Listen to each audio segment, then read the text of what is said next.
Hello बच्चों, विद्यालय की इलेक्ट्रिसिटी सीरीज में आपका बहुत बहुत स्वागत है। आज शुरू करेंगे हम चैप्टर इलेक्ट्रिसिटी और इस चैप्टर में हम पढ़ेंगे कि इलेक्ट्रिसिटी क्या है, कहां से आई है, क्यों है और इलेक्ट्रिसिटी का बेसिक कॉन्सेप्ट समझेंगे।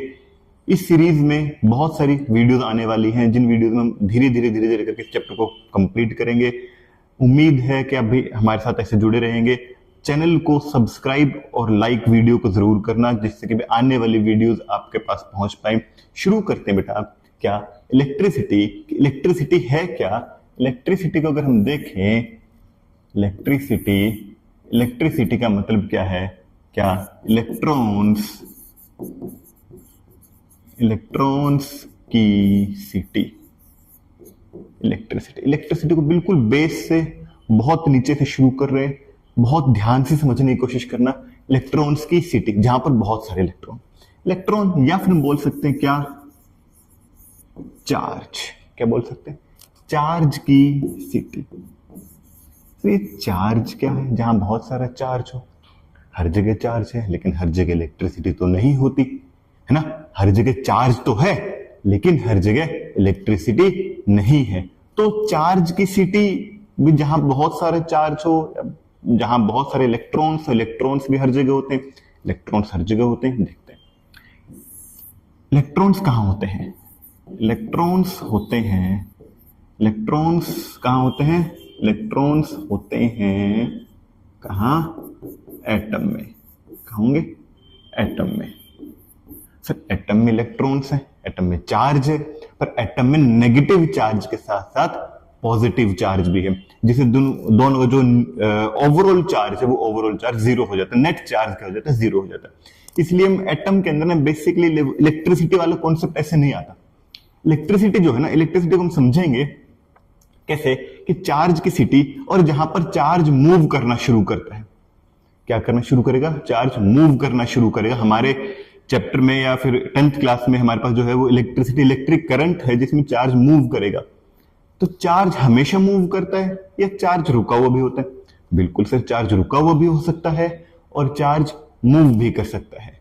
तो इलेक्ट्रिसिटी जो है ना वो दो टाइप की होती है। इलेक्ट्रिसिटी की बात करें तो इलेक्ट्रिसिटी दो टाइप की हो सकती है। एक तो हो सकती है स्टैटिक इलेक्ट्रिसिटी, और एक हो सकती है डायनामिक या फिर करंट इलेक्ट्रिसिटी, जैसे हम बोल सकते हैं क्या, करंट इलेक्ट्रिसिटी।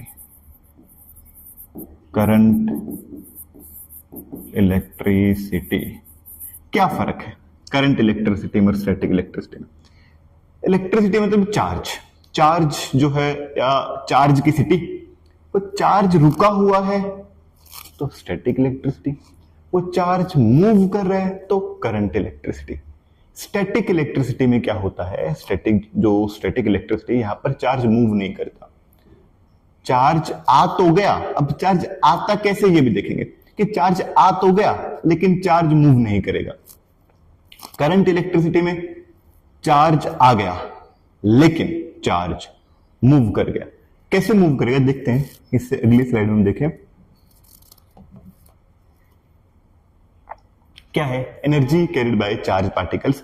जो चार्ज है वो चार्ज जब आता है तो कुछ न कुछ एनर्जी आती है। जैसे समझें कि energy carried by charge particles. जैसे चार्ज कहां से आएगा सर? सबसे पहला हमारे पास जो क्वेश्चन आएगा वो क्या आएगा कि चार्ज कहां से आएगा? मिर्चा यार, सबसे पहले कि चार्ज कहां से आएगा? चार्ज कहां से आएगा? This is the question. Charge कहां से आएगा? अगर मैं समझने की कोशिश करूं या समझाने की कोशिश करूं तुम्हें, चार्ज कहां से आएगा, तो सपोज करो कि हमारे पास एक एटम है जिसमें एटम में होता है बीच में न्यूक्लियस में बीच में प्रोटॉन्स, जिसमें क्या होता है? पॉजिटिव चार्ज होता है। इसके चारों तरफ घूमते हैं इलेक्ट्रॉन्स। 2 इलेक्ट्रॉन पहले शेल में पढ़ा है हमने, केमिस्ट्री में पढ़ा है।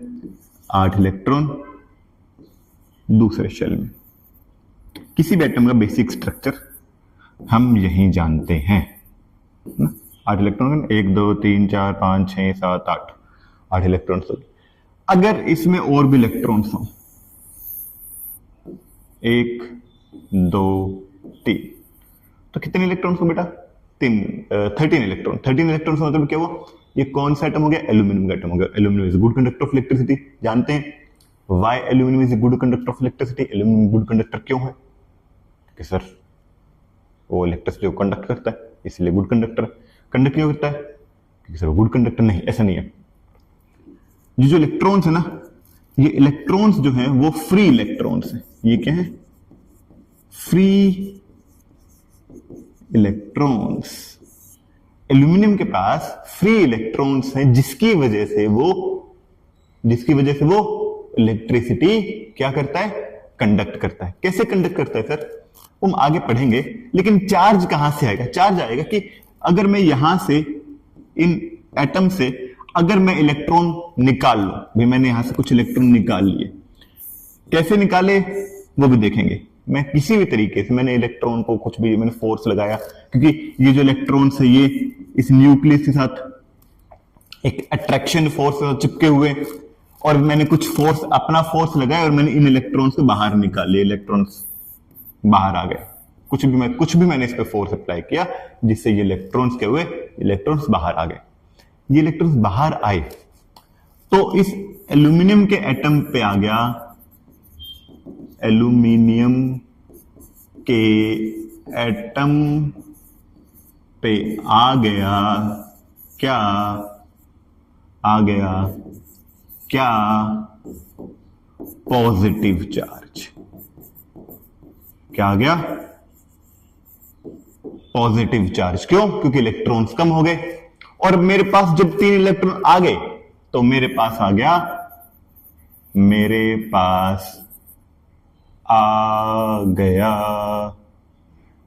Negative charge. मेरे पास क्या आ गया? Negative charge. अब ये मतलब भाई ऐसे थोड़ी मतलब मैं एटम को पकड़ूंगा, इलेक्ट्रॉन निकालूंगा, नहीं, ऐसे इलेक्ट्रॉन नहीं निकलते। कैसे निकलते हैं समझने की कोशिश करते हैं।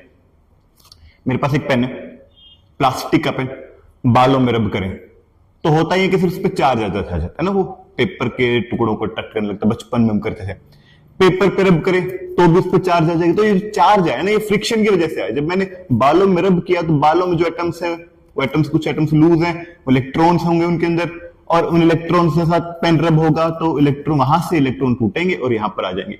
इसलिए पेन हो गया नेगेटिवली चार्ज और बाल हो गए पॉजिटिवली चार्ज। बालों से इलेक्ट्रॉन उठ के यहां पर आ गए। अब ये काम करने के लिए मुझे एनर्जी लगानी पड़ी, है ना। ये जो एटम है, ये जो एटम के अंदर जो इलेक्ट्रॉन्स हैं, इन इलेक्ट्रॉन्स को निकालने के लिए भले मुझे रब करना पड़ा, रब करने के लिए भी मुझे एनर्जी लगानी पड़ेगी। अब जो मेरे पास जो इलेक्ट्रॉन्स हैं, उन इलेक्ट्रॉन्स पर अब एनर्जी है। तो electricity is energy carried by क्या? चार्ज पार्टिकल्स के। चार्ज पार्टिकल्स के पास अब एनर्जी है। एनर्जी तो उनके पास हमेशा ही होगी, जैसे इलेक्ट्रॉन्स इसमें घूम रहे हैं ना, तो भी they have some amount of energy, लेकिन अब उनके पास कुछ एक्स्ट्रा एनर्जी है, जिस एनर्जी की वजह से ये चीजों को अट्रैक्ट करते हैं या फिर मूव करेंगे। कैसे मूव करेंगे वो देखेंगे इसके नेक्स्ट स्लाइड में। एक तो चार्ज जो हो सकता है वो या तो वो मोशन में हो सकता है या फिर वो रेस्ट पे हो सकता है। तो सर देखते कि चार्ज रेस्ट पे कब होता है और मोशन पे कब होता है। सबसे पहले मोशन को देखते हैं, मोशन को पहले समझेंगे तो रेस्ट वाला में और अच्छे से समझ में आएगा। शुरू करते हैं, देखते हैं कि जो चार्ज है वो मोशन में कब होगा। ठीक है, अपना टॉपिक भी कि चार्ज इज इन मोशन। तो जब हम यहां से चार्ज हम इसको पढ़ेंगे तो हमें और अच्छे से क्लियर होगा कि इलेक्ट्रिसिटी क्या है एक्चुअल में। तो मैं लेट कर लेता हूं कि मेरे पास एक है क्या, कंडक्टर, जो कि इलेक्ट्रिसिटी को गुड कंडक्टर है, इलेक्ट्रिसिटी को अच्छे से कंडक्ट करेगा। ओके, गुड कंडक्टर क्या है? गुड कंडक्टर लेट से एल्यूमिनियम में मान लेते हैं हमारे पास है एल्यूमिनियम। समझना इस चीज को कि एल्यूमिनियम कैसे है, कि अगर ये मेरे पास है कुछ एल्यूमिनियम के वायर और एल्यूमिनियम वायर में कुछ एटम्स, और एल्यूमिनियम के वायर को, एल्यूमिनियम मेरे पास कोई भी रोड है, उसको मैंने बालों में रब किया, क्या उस पे चार्ज आएगा? जैसे नॉर्मली हम एक पेन को लेते हैं, पेन को बालों में रब करते हैं, वो पेपर को अट्रैक्ट करती है, तो क्या एक एल्यूमिनियम का पेन है मेरे पास, मेटल का पेन है, उसको मैं बालों में रब करूं तो क्या वो पेपर को अट्रैक्ट करेगा, करेगा कि नहीं करेगा? क्या लगता है बताओ? जो भी आंसर कमेंट कर दो, जो भी आंसर है तुम्हारे लिए। तुम्हें लगता है कि वो पेन को अट्रैक्ट करेगा? अगर वही पेपर को अट्रैक्ट करेगा कि नहीं करेगा? अगर तुम्हें लगे कि करता है तो यस, ना लगे तो नो। चेक करके कर लो भाई, पहले चेक कर लो। पेन मेटल का कोई भी ले लो, मेटल का स्केल आता है, मेटल का स्केल रब करके देख लो, पेपर को चेक करो वो अट्रैक्ट करेगा कि नहीं करेगा। करेगा नहीं करेगा? क्यों नहीं करेगा देखते हैं कि जब मैंने बालों पे रब किया उसको, क्या वो चार्ज नहीं हुआ? वो चार्ज हुआ सर। जब मैंने बालों में रब किया तो क्या वो उस पर चार्ज आया? उस पर चार्ज आता है कि बाहर से उसके ऊपर कुछ चार्ज आ गया, पॉजिटिव नेगेटिव चार्ज उस पर आ गया जैसे मैंने उसको बालों में रब किया। तो एल्यूमिनियम के एटम्स में पहले से ही 3 फ्री इलेक्ट्रॉन्स हैं, तीन इलेक्ट्रॉन्स हैं जो कि बाहर घूम रहे हैं, जो कम फोर्स से। अब जो इलेक्ट्रॉन्स पे एल्यूमिनियम पे आएगा वो एल्यूमिनियम पे क्या करेगा? इलेक्ट्रॉन आया, एल्यूमिनियम के इलेक्ट्रॉन को फोर्स लगाएगा, थोड़े से धक्के से वो जो इलेक्ट्रॉन है वो आगे मूव कर जाएगा। अब वो अगले एटम में फिर पहुंचेगा, अगले एटम वाला फिर इलेक्ट्रॉन धक्का दे देगा, और इस तरीके से धक्का धक्का धक्का, अरे क्या हुआ, ओके, इस तरीके धक्के धक्के धक्के के साथ जो इलेक्ट्रॉन है, जो एटम के अंदर इलेक्ट्रॉन थे, वो इलेक्ट्रॉन आगे शिफ्ट होते जाएंगे। अब जो इलेक्ट्रॉन ने एटम वाला इलेक्ट्रॉन वाला आगे गया तो उसकी जगह पे आ गया जो इलेक्ट्रॉन हमारे बालों से आया था। समझ में आया? अब इससे हुआ क्या कि जो चार्ज है वो पूरे के पूरे मेटल पे इक्वली डिस्ट्रीब्यूट हो गया। मैंने पकड़ रखा था मेटल के स्केल को, वो चार्ज आ गया मेरे हाथ पे और मेरे हाथ से ग्राउंड में। जो चार्ज है वो मूव कर गया। इसीलिए चार्ज बेटा क्या करते हैं? मोशन में होते हैं, चार्ज मूव करते हैं। इसके बजाय अगर मेरे पास है क्या, कोई भी एक प्लास्टिक का पेन, क्या एक प्लास्टिक का पेन, क्या वो प्लास्टिक का पेन जो होगा वो मूव करेगा? प्लास्टिक के पेन पे अगर मैं चार्ज डाल दूं ऐसे ही बालों में रब करके, उस पर मैं चार्ज डाल दूं तो क्या वो चार्ज मूव करेगा? सर वो चार्ज मूव नहीं करेगा। क्यों? प्लास्टिक का पेन इलेक्ट्रिसिटी को कंडक्ट करता ही नहीं। जो चार्ज है वो चार्ज एक ही जगह पे रहेगा। अगर मेरे पास कोई नॉन मेटल है तो नॉन मेटल में क्या होंगे? फ्री इलेक्ट्रॉन्स नहीं होंगे, उनमें इलेक्ट्रॉन्स की पहले ही सही जगह होगी। जो इलेक्ट्रॉन मैं यहां पर डालूंगा तो इलेक्ट्रॉन्स का क्या होगा? इलेक्ट्रॉन्स एक ही जगह पे बैठे रहेंगे। जहां पर जैसे मैंने इस पेन का, ये प्लास्टिक का पेन है, मैंने इसको इतना सा मैंने बालों में रब किया तो वो जो चार्ज है वो चार्ज सिर्फ यही रहेगा जब तक कि मैं इसको किसी टच ना करूं।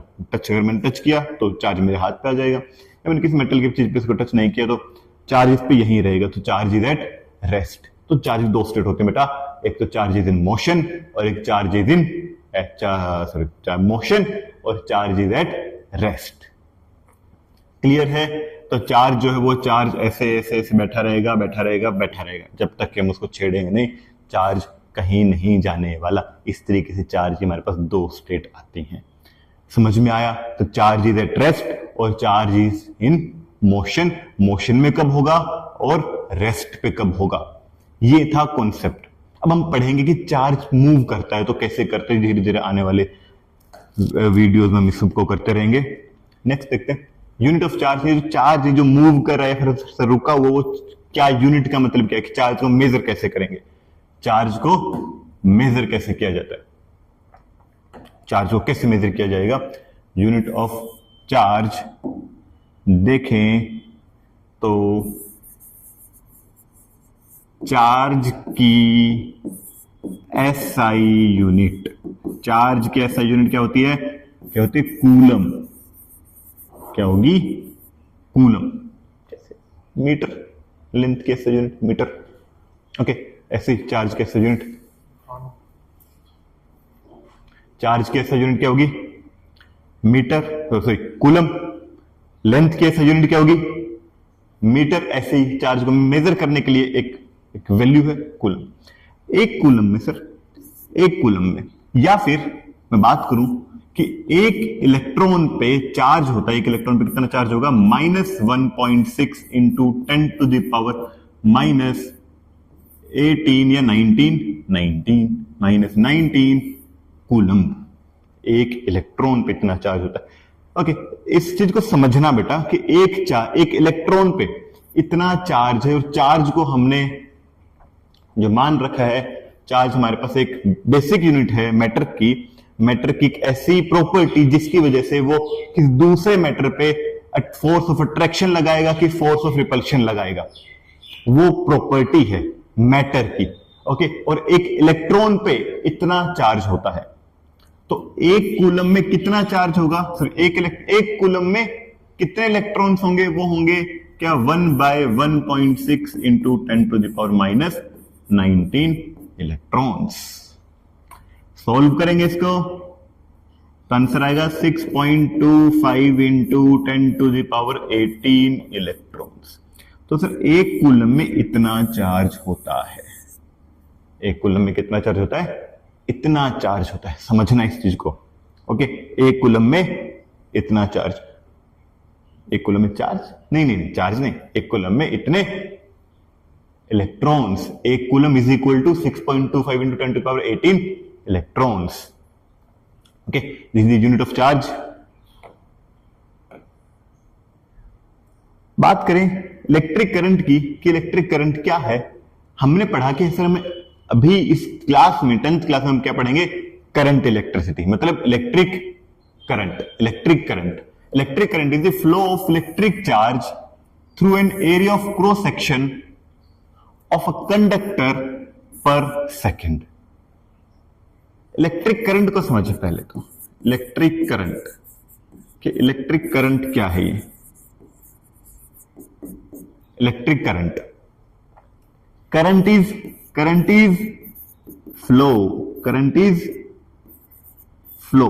फ्लो, बहाव। जैसे हमारे पास है ना रिवर करंट, क्वेश्चन में पढ़ा होगा कभी, मैथ में आते हैं क्वेश्चन रिवर करंट के। या फिर एयर करंट है ना, एयर का बहाव, नदी का बहाव। ऐसे इलेक्ट्रिक करंट मतलब चार्ज का बहाव इज इलेक्ट्रिक करंट।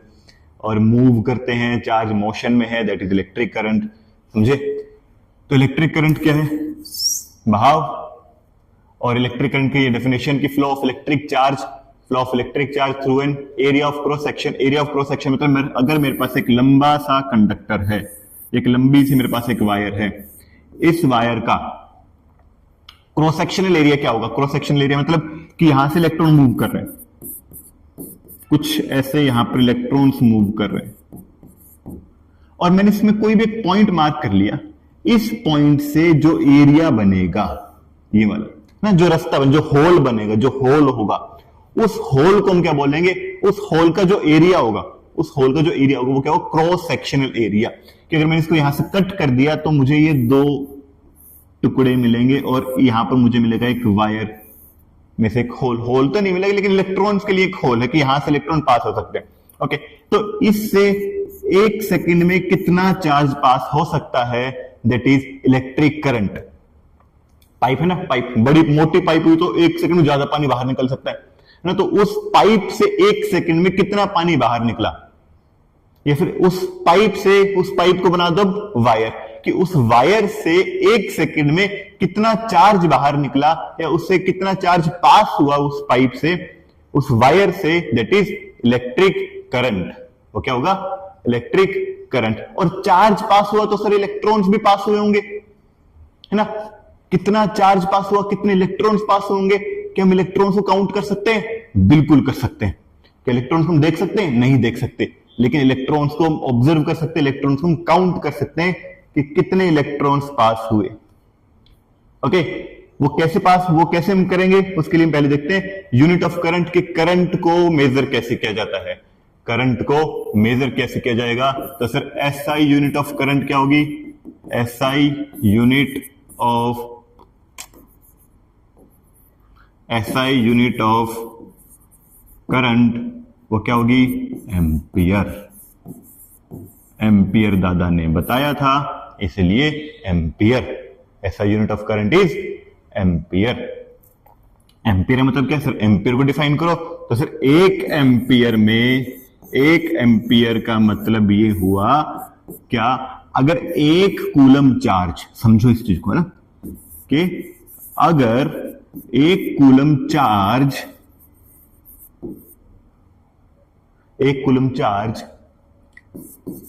कंडक्टर के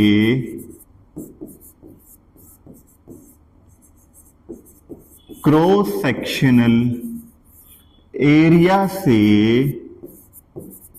1 सेकंड में पास होता है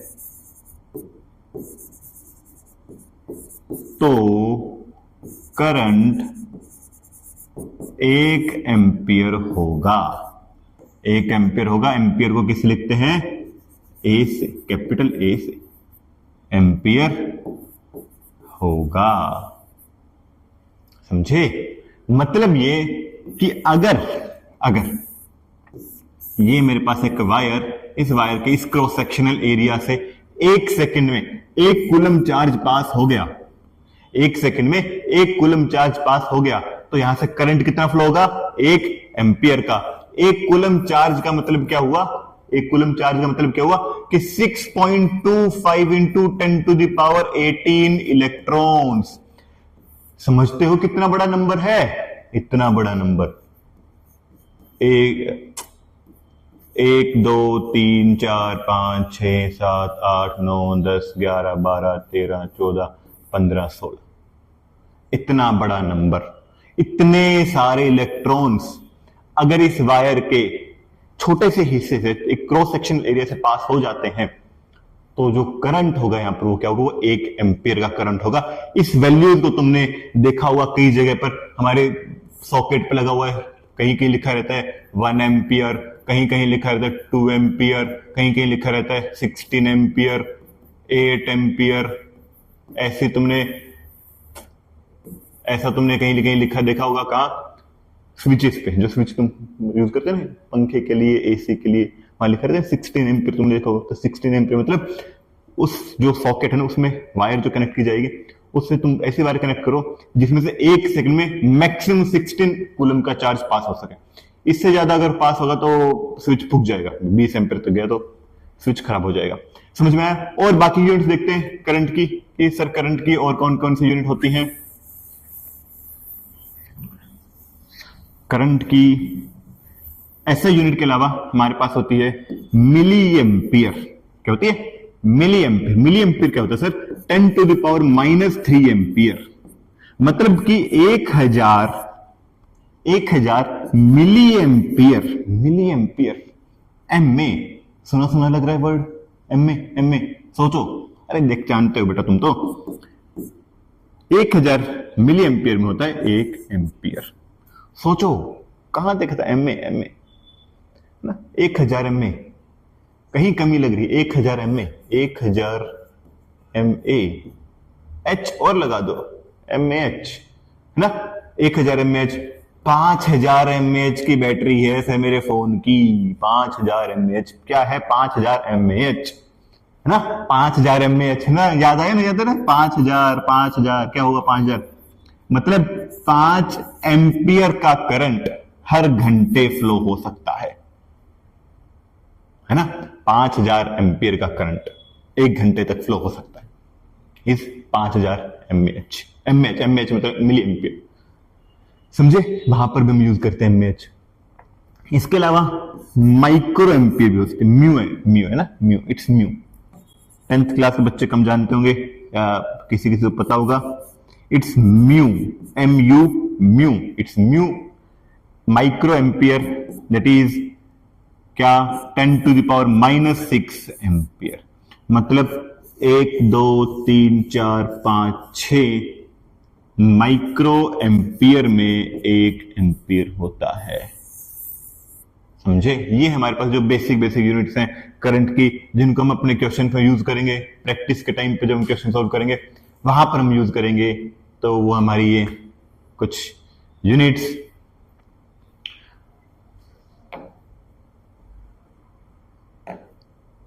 मेजरमेंट ऑफ करंट। तो मेजरमेंट ऑफ करंट को हम कैसे मेजर कर सकते हैं? वही अपने पास क्वेश्चंस आएंगे कि तुम करंट को कैसे कैसे मेजर कर सकते हो। मेजरमेंट ऑफ करंट में हमारे पास हो सकता है, जैसे भी हम करंट को मेजर कर सकते हैं एम्पियर में। एम्पियर में फॉर्मूला भी है सर, बिल्कुल फॉर्मूला भी है। करंट को किसे लिखते हैं, आई से इज इक्वल टू क्या, Q by T, I is equals to क्या, Q बाय टी। इस फॉर्मूले से हम करंट को मेजर करेंगे कि कितना चार्ज कितनी देर में फ्लो होगा। 5 कूलम का चार्ज 5 सेकंड में फ्लो हुआ, मतलब करंट कितना हुआ, 1 एम्पियर, है ना भी क्या, चार्ज Q से हम चार्ज को डिनोट करते हैं, चार्ज कितना 5 कूलम, टाइम कितना 5 सेकंड, करंट कितना 5 coulomb by 5 second is equal to क्या, 1 एम्पियर का करंट होगा। इस तरीके से हम क्या करेंगे, करंट को मेजर करेंगे। समझे, अलग अलग क्वेश्चंस करेंगे इस पे सॉल्व, हम बहुत सारे क्वेश्चंस हैं। ओके, तो इस पे बेस्ड कुछ एक न्यूमेरिकल की एक डीपीपी तुम्हें मिलेगी, उस डीपीपी को डिस्क्रिप्शन में लिंक होगा, डिस्क्रिप्शन से लिंक से जा करके उस डीपीपी को डाउनलोड करना, उसके क्वेश्चंस की प्रैक्टिस करना। यहां पर भी हम कुछ एक दो क्वेश्चन सॉल्व करेंगे, देखते हैं कौन कौन से क्वेश्चन आते हैं हमारे पास। क्वेश्चन है, a light bulb draws a current of 0.5 ampere when connected to a battery. How much charge passes through the bulb in 10 minutes? Question बहुत इजी है सर, हमें फॉर्मूला अभी हमने फॉर्मूला देखा, I इज इक्वल टू क्या, Q by T, I is equal to क्या, Q by T, Q is charge, T is time, I is current. क्या मैं सारी चीजें पता है, I की वैल्यू में पता है क्वेश्चन में। क्वेश्चन को जब भी सॉल्व करो बेटा, क्वेश्चन समझ में ना आए तो 10 बार पढ़ो, क्वेश्चन को समझ में आएगा, जरूर आएगा। ओके, और चीजें लिखो कि क्या क्या गिवन है, वो लिखना बहुत जरूरी है। तो I is equal to Q by T, और I की वैल्यू क्या दे रखी है, 0.5 एम्पियर, 0.5 एम्पियर। ओके, कि Q की वैल्यू दे रखी है, नहीं सर Q तो निकालना है कि कितना चार्ज पास होगा, ठीक है निकाल लेंगे। क्या टाइम की वैल्यू दे रखी है, बिल्कुल दे रखी है, टाइम है 10 मिनट्स। 10 मिनट का मतलब क्या हुआ कि सिर्फ 600 सेकंड दे रखी है। बचपन में करते हैं ऐसा यूनिट में होना चाहिए, शायद ये बताने की जरूरत नहीं है, नहीं है, बिल्कुल भी नहीं है। तो क्यों निकालना है तो क्यों निकाल लो फॉर्मूले से, Q इज इक्वल टू क्या, I इंटू टी, ना टी यहां चला जाएगा, मल्टीप्लाई हो जाएगा, डिवाइड हो रहा था, तो I कितना 0.5 इंटू टी क्या 600। हे भगवान, सॉल्व करना, पता नहीं क्या आएगा। 0.5 को तो लिख सकते हैं 1/2 इंटू 600, 233। तो Q कितना आया, Q कितना आया 300 क्या कूलम, चार्ज कितना पास हुआ 300 कूलम। समझ में आया, समझ में आया, आया तो आया। तो नेक्स्ट क्वेश्चन करो, सब सॉल्व करो इसको, वीडियो पॉज करो, वीडियो पॉज करके क्वेश्चन को सॉल्व करो। हो गया, चलो देखते हैं। An electric car uses a motor that draws 50 ampere of current. If the motor runs for 2 hours, how much charge is used by the motor? देखते हैं क्या आएगा इसका आंसर।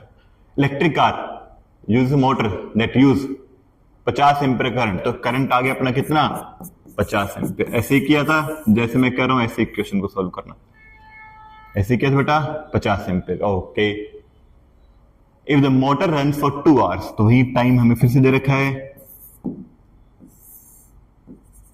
टाइम दे रखा है, और क्या पता नहीं क्या निकालना है, चार्ज निकालना है, बहुत इजी। अरे क्या हुआ, चल जा भाई। तो आई Q इज इक्वल्स टू क्या, I इंटू टी, अभी अभी पढ़ा था। I की वैल्यू क्या आई, I इज 50, T तो गिवन है ना sir, T is 2 hours. 2 hours का मतलब क्या, 7200 सेकेंड है ना, 7200 सेकेंड ही होंगी, 7200। सॉल्व हो जाएगा सर, बिल्कुल होगा सर। क्या आएगा सॉल्व करके, पता नहीं, देखते हैं। ओके, तो क्वेश्चन को ना जब भी तुम्हें ऐसा लग रहा है मल्टीप्लिकेशन बहुत मुश्किल होगी, जैसे मल्टीप्लिकेशन मुश्किल नहीं है, लेकिन कुछ कुछ बच्चों को ये भी मुश्किल लगने लग जाएगी। मैं जानता हूं कुछ कुछ बच्चों को जो मल्टीप्लाई करेंगे 72 0 0 5 0 0 5 0 0 0 0 0 0 0 0 कुछ ऐसे मल्टीप्लाई करना, ऐसे मल्टीप्लाई बिल्कुल भी नहीं करना बेटा। मल्टीप्लाई कैसे करना, अच्छे से करना। 72 को 5 से मल्टीप्लाई करो, 72 को 5 से मल्टीप्लाई करेंगे तो क्या, 5 2 10, 5 7 35 36, 1 2 3 1 2 3 कूलम का चार्ज फ्लो करेगा कितना, 36 3,60,000 कूलम जो का जो चार्ज है वो पास हो चुका। 50 एम्पीयर का करंट है, बहुत भयंकर करंट है ना। आगे देखते हैं next question. Next question solve करो। हो गया, चलो देखते हैं क्वेश्चन, देखते हैं। वीडियो पॉज करके क्वेश्चन सॉल्व करना, अगर हो गया है तो देखते हैं फिर आगे। क्वेश्चन है, a toaster uses 2 ampere of current and runs for 5 minute. वही question same. Calculate the total charge that flow through the toaster. बिल्कुल हो गया होगा सर। इसमें आई हमें दे रखा है कितना है, 2 एम्पीयर। टाइम हमें दे रखा है कितना है, 5 मिनट।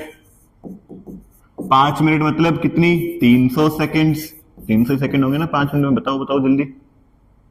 और क्या है, चार्ज निकालना है तो चार्ज निकाल लो। Q is equals to I T, Q is equals to I T, I T is, I is 2, T is 300, क्या आया 600 कूलम का चार्ज पास होगा। क्या सही है? जिसका सही है वो वीडियो को लाइक कर दो, जिसका गलत है तो वो भी वीडियो को लाइक कर दो यार। ओके, जिसका गलत है वो वीडियो सब्सक्राइब कर दो, चैनल को सब्सक्राइब कर दो, तो क्या होगा, आगे आने वाली वीडियो में तुम्हारे आंसर सही होने लग जाएंगे। नेक्स्ट क्वेश्चन देखते हैं बेटा। A phone battery has a capacity of 3000 mAh। Wow, इतना अच्छा क्वेश्चन नहीं सुना था sir. A phone battery has a capacity of 3000 mAh। mAh is milli ampere hour. Okay, how much charge does the battery supply if phone is used until the battery is completely drained. Question solve करो जल्दी। हो गया, हो गया, देखते हैं। तो अब phone battery has a capacity of 3000 mAh। तो बेटा 3000 mAh को समझो क्या है, 3000 mAh। तो 3000 mAh का मतलब ये है क्या, अगर मैं इसको नॉर्मली ऐसा यूनिट में कन्वर्ट करूं तो 3 एम्पियर एच। इसका मतलब समझो कि अगर फोन 3 एम्पियर का करंट लेता है तो वो फोन 1 घंटा चलेगा, है ना। जिसकी बैटरी ज्यादा mAh की वो उसका भी मतलब ज्यादा देर तक चलता है फोन, है ना। अगर फोन 3 एम्पियर का करंट लेता है तो फोन 1 घंटा चलेगा। अगर फोन 1 एम्पियर का करंट लेता है तो फोन 3 घंटे चलेगा। लेकिन चार्ज तो फिर उतना ही देगा, है ना भाई। हमारे पास एक फिक्स अमाउंट ऑफ चार्ज है। अब वो स्पीड में ले लो बहुत सारा चार्ज तो चार्ज जल्दी खत्म हो जाएगा, और चार्ज को धीरे धीरे धीरे धीरे निकालते रहो तो चार्ज उतना ही मिलेगा, लेकिन क्या होगा, चार्ज देर तक चलेगा। समझे? क्वेश्चन सॉल्व करते हैं। तो सर 3000 mAh को, तुम्हारे पास जो कैपेसिटी है वो 3000 mAh, तो 3000 mAh को मैं कन्वर्ट कर दूं किसमें, तो मेरे पास आ जाए 3 एम्पियर आवर। क्या आ जाएगा, 3 एम्पियर आवर। ओके, तो अगर मुझे इसको कन्वर्ट करना है तो 1 एम्पियर आवर, 1 एम्पियर आवर का मतलब सर, अगर 1 एम्पियर आवर को अगर मैं कन्वर्ट करता हूं किसमें, नॉर्मली में एम्पियर में, कि चार्ज में अगर मैं कन्वर्ट करता हूं ना, तो चार्ज का फॉर्मूला नहीं पता तुम्हें, Q इज इक्वल टू क्या, I इंटू टी। कैसे I इंटू टी नहीं है, समझ में आया कि क्या ये I इंटू टी नहीं है। तो अगर मैं ये मुझे क्या मिलेगा, चार्ज मिलेगा। ये भी क्या है, चार्ज ही है। फोन में जो तुम देखते हो 5000 mAh की बैटरी है, वो 5000 mAh वो क्या है, वो चार्ज है। वो क्या है, वो चार्ज है। तो Q is equal to I T. Okay, तो 1 एम्पियर आर को अगर मैं चार्ज में नॉर्मली कन्वर्ट करूं तो 1 एम्पियर आर को अगर मैं सेकेंड में कन्वर्ट करना पड़ेगा तो 3600 3600 seconds is equal to, okay, तो चार्ज मुझे कितना मिलेगा सर?